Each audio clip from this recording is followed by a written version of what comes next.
आज एक बार फिर एक वीडियो आप लोगों के लिए लेकर आया हूँ। ये है डिडक्शन का पार्ट 2। पार्ट 1 मैंने पहले अपलोड कर दी, तो उसमें बहुत सारी मैंने इंपॉर्टेंट जो है डिडक्शन बताई थी। आपने नहीं देखा है तो आप पहले वो वाला पार्ट जाके देखिए। उसमें भी क्योंकि बहुत ज़्यादा इंपॉर्टेंट डिडक्शन थी और ये पार्ट 2 में भी बहुत ज़्यादा डिडक्शन है। तो आइए स्टार्ट करते हैं बिना किसी टाइम वेस्ट के। तो जो हमारी सबसे पहले आज की डिडक्शन है वो है 80G की। तो 80G जो है वो है donation to certain funds charitable institutions. ठीक है, जो हम डोनेशन देते हैं किसका, फंड्स का, काइंड की बात नहीं हो रही यहाँ पे, फंड्स का, किसको, चैरिटेबल इंस्टीट्यूशंस को, या फिर एक्सेट्रा भी हम देखेंगे किस किस को। ये सबसे पहली बात ऑल एसएससी के लिए है, ऑल एसएससी के लिए यहाँ पे। अब अगर मैं आगे आपको दिखाऊँ तो यहाँ पे 4 कैटेगरी हैं। तो कैटेगरी 1 में हमने इसमें देखा है कि 100% डिडक्शन, ये ध्यान रखना, 100% deduction without any qualifying limit. Without any qualifying limit, qualifying limit क्या होती है मैं आपको बताऊंगा, लेकिन इसमें है कि विदाउट एनी क्वालिफाइंग लिमिट, यानी कि 100% डिडक्शन मिल जाएगा जो भी अमाउंट आप डोनेट करोगे। किस में डोनेट करोगे, इसमें prime minister national relief fund, national children fund, स्वच्छ भारत कोष, नेशनल डिफेंस फंड एक्सेट्रा। ये और भी हैं, थोड़े से एक दो और भी है, लेकिन इंपॉर्टेंट ये वाले हैं। फिर दूसरा है कि 50% डोनेटेड विदाउट क्वालिफाइंग लिमिट, इसमें भी विदाउट क्वालिफाइंग लिमिट है, यानी कि जितना भी आप डोनेशन करोगे उसका 50% हमें डिडक्शन मिल जाएगा। वो किस में मिलेगा, prime minister drought relief fund, Jawaharlal Nehru memorial fund, Indira Gandhi memorial trust और राजीव गांधी फाउंडेशन। ये सिर्फ 4 ही हैं, ये टोटल 4 है। ऊपर वाले में 5-6 चीज़ें और है, लेकिन वो ज़्यादा इंपॉर्टेंट नहीं है, इंपॉर्टेंट यही वाले पार्ट्स थे इसमें, और इसमें सिर्फ 4 ही हैं। क्वालिफाइंग लिमिट्स क्या होती है वो मैं आपको बताऊँगा आगे। अब कैटेगरी 3 की बात मैं करता हूँ, तो वो है 100% deduction of amount donated subject to qualifying limit.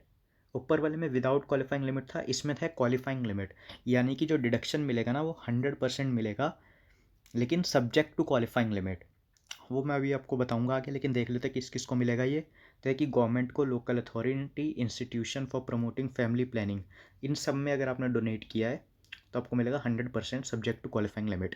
फिर 50% सब्जेक्ट टू क्वालिफाइंग लिमिट आपको मिलेगा अगर आप कर रहे हो गवर्नमेंट या local authority to be use for charitable purpose other than promotion of family planning, notified temple, church, इनमें आप रिलीजियस में कर रहे हो तो आपको इसमें मिलेगा 50% विद क्वालिफाइंग लिमिट। अब मैंने पूरे टाइम यहाँ पे क्वालिफाइंग लिमिट का, आप देखते हैं कि क्वालिफाइंग लिमिट होता क्या है, इसका मीनिंग क्या है और इसको कैसे हमें करना है, इसको फाइंड कैसे कर सकते हैं। तो क्वालिफाइंग लिमिट कहता है कि lower of the following two amounts, lower of the following two amounts कौन सा, 10% ऑफ द एडजस्टेड जीटीआई, या फिर donation given in C in D category, मतलब थर्ड और फोर्थ कैटेगरी। तो क्या था कि 10 या तो 10% ऑफ एडजस्टेड जीटीआई, या फिर donation given in category C and category D, इनमें से जोन सा भी कम होएगा उसको क्वालिफाइंग लिमिट मान लेंगे। अब बात आती है कि एडजस्टेड जीटीआई क्या होता है, एडजस्टेड ग्रॉस टोटल इनकम क्या होता है, तो इसका आंसर भी है एडजस्टेड ग्रॉस टोटल इनकम होता है कि ग्रॉस टोटल इनकम में से माइनस कर दो लॉन्ग टर्म कैपिटल, माइनस कर दो 111A वाला शॉर्ट टर्म, और माइनस कर दो all deduction except section 80G।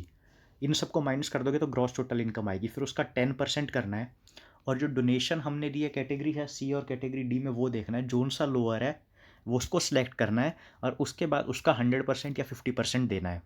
For example कि मान लो कि मैंने जो है किसी गवर्नमेंट को डोनेट किया 5 लाख रुपीज़, मेरी एडजस्टेड डी टी आई है 10 लाख, तो मैं 10 लाख का 10% करूँगा, होता है 1 लाख। फिर मैं देखूँगा 1 लाख और 5 लाख, 1 लाख और 5 लाख कौन सा लोअर है, तो 1 लाख लोअर है तो मैं उसका 1 लाख ले लूँगा। अब 1 लाख का मैं करूँगा अपना 1 लाख का 100%, क्योंकि वो थर्ड कैटेगरी में आता है, तो फिर पूरा 1 लाख का मेरे को डिडक्शन मिलेगा, 5 लाख का डिडक्शन नहीं मिलेगा।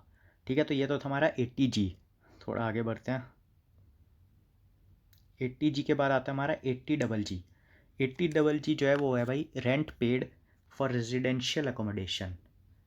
जब हमने रेजिडेंशियल अकोमोडेशन के लिए रेंट पेड करते हैं उसकी डिडक्शन। यहाँ पे इंपॉर्टेंट वर्ड है रेजिडेंशियल, कमर्शियल के लिए नहीं है। किस किस को अवेलेबल है, individual not in receipt of HRA, जो वो इंडिविजुअल जिसको हाउस रेंट अलाउंस नहीं मिल रहा उसको 80GG का बेनिफिट मिल सकता है। क्या कितना बेनिफिट होएगा, क्वांटम क्या होगा, वो यहाँ पे सबसे राइट वाले कॉलम में है। मैं आपको पहले बता रहा हूँ, ये ICI का स्टडी मटेरियल की जो है ये PDF है, मेरे खुद के नोट्स नहीं है ये वाले। तो जो यहाँ पे डिडक्शन बताइए, लीस्ट ऑफ द फॉलोइंग जो है 25% ऑफ टोटल इनकम, ठीक है। सेकंड, इनमें से लीस्ट लेना है, 3 पॉइंट्स दिए हैं 1 2 3, इनमें से least. Rent paid -10% of total income, और लास्ट है 5000 पर मंथ। इन तीनों में से जोन सा भी लोअर होएगा ना, वो डिडक्शन हो जाएगी। फिर यहाँ पे एक आगे एक नोट दिया है, इसमें कहा है no deduction if any residential accommodation is owned by the assessee, his spouse, minor, child, HUF at the place where he ordinary reside. यानी कि ये वाली डिडक्शन नहीं मिलेगी अगर उस इंडिविजुअल के पास पहले से ही कोई हाउस प्रॉपर्टी है, उसके पास, उसके स्पाउस के पास, माइनर चाइल्ड के पास, जहाँ पे वो अभी परफॉर्म कर रहा है, जहाँ पे वो उसकी ड्यूटी अभी लगी है, तो वो ये वाली 80GG का बेनिफिट नहीं ले पाएगा। फिर यहाँ पे क्या है कि ये उसके लिए भी 80GG है जो अपना खुद का बिजनेस कर रहा है, क्योंकि जो यहाँ पे हमने देखा था ना, यहाँ पे लिखा था कि individual not in receipt of HRA। अब HRA जो अपना खुद का बिजनेस कर रहा है वो अपने आप को तो HRA देता नहीं होगा, तो ये उन लोगों के लिए भी है जो बिजनेस में इन्वॉल्व है, प्रोफेशन में इन्वॉल्व है। यहाँ पे अब दो सेक्शन एक साथ हैं, 80GGB और 80GGC, छोटे छोटे सेक्शन लेकिन ये दोनों इंपॉर्टेंट है। तो एलिजिबल पर्सन में देख लो कि 80GGB में तो कंपनीज़ हैं, ये डोमेस्टिक कंपनीज़ की बात हो रही है, यहाँ पे फॉरेन कंपनीज इंक्लूड नहीं है। और 80GGC में अदर देन कंपनीज़, यानी any person other than company. तो जो डोनेशन है वो किसके लिए है? Donation given to any political party या फिर इलेक्टोरल ट्रस्ट। आपने इन दोनों में डोनेट किया है तो आपको डिडक्शन जो है 100% मिल जाएगी। मतलब आप अपने 5 लाख डोनेट करें तो 5 लाख का डिडक्शन मिल जाएगा, लेकिन शर्त यह है कि कोई भी मोड से होना चाहिए अदर देन कैश। ऐसा नहीं है ना ब्लैक का पैसा डोनेट करने चलती है। तो अदर देन कैश वाले में ये दोनों मतलब छोटे सेक्शन थे, सेम है कंपनीज के लिए भी और एनी पर्सन के लिए भी। मेरे को पता नहीं चला कि इन्होंने इसको अलग अलग बनाया क्यों, एक में कर देते ऑल एसएससी। एनीवेज,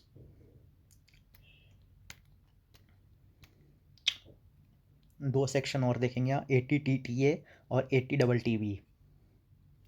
पहले TTA की बात कर लेते हैं, individual other than senior citizen या फिर HUF। यहाँ पे है कि रेजिडेंट नॉन रेजिडेंट कोई भी हो। किस चीज़ के लिए डिडक्शन मिलेगी?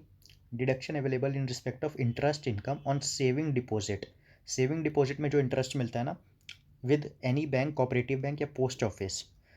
और no deduction is available in respect of interest on time deposit.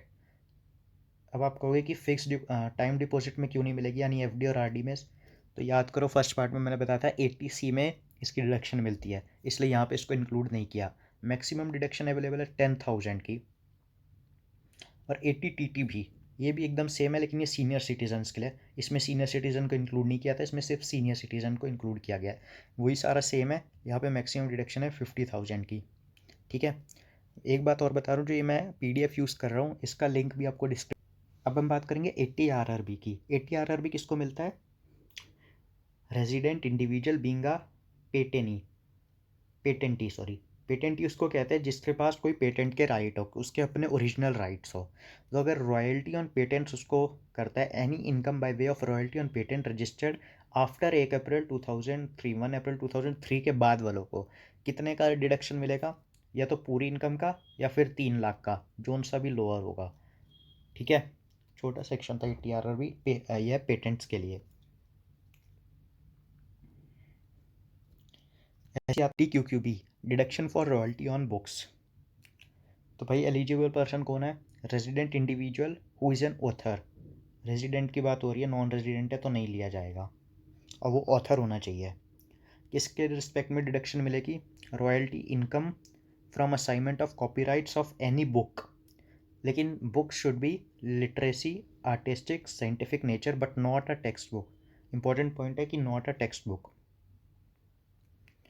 For, मतलब टेक्स्ट बुक स्कूल की, कमेंट्री, न्यूज़पेपर, जनरल, इस सब में तो नहीं मिलेगी। उसके बाद in respect of royalty earn from outside India. अगर रॉयल्टी आउटसाइड इंडिया हो रही है तो कब, तो डिडक्शन हम कैसे ले सकते हैं? तो कह रहा है in respect of portion of royalty which have been received in India convertible foreign currency within 6 months from end of relevant previous year या सच एक्सटेंडेड पीयर। मतलब अगर हमें रॉयल्टी बाहर मिली और हमने उसके 6th मंथ के अंदर उसको हमने कन्वर्ट करा लिया इंडियन करेंसी में, तभी हमें डिडक्शन मिल पाएगी, नहीं तो नहीं मिल पाएगी। इसकी क्वांटम ऑफ डिडक्शन है 3 लाख का, maximum 3 lakh. However, no deduction shall be admissible in respect of royalty received in excess of 15% of the price of book. यानी 15% से ज़्यादा है तो नहीं मिलेगा. ओके, यहाँ पे एक लास्ट सेक्शन है हमारा, ये अभी हाल ही में ऐड हुआ था, अमेंडमेंट भी इसको कह सकते हैं. 10AA deduction exemption two units established in SEZ special economic zone में. तो किस एलिजिबल पर्सन है? All type of SSC having their unit in SEZ. Quantum of deduction 15 सालों के लिए मिलेगा. बड़ा डिडक्शन है कि 15 सालों के लिए मिलेगा. फर्स्ट 5 ईयर में 100%, नेक्स्ट में 50%, लास्ट में 50% दोबारा से ऑफ एक्सपोर्ट प्रॉफिट.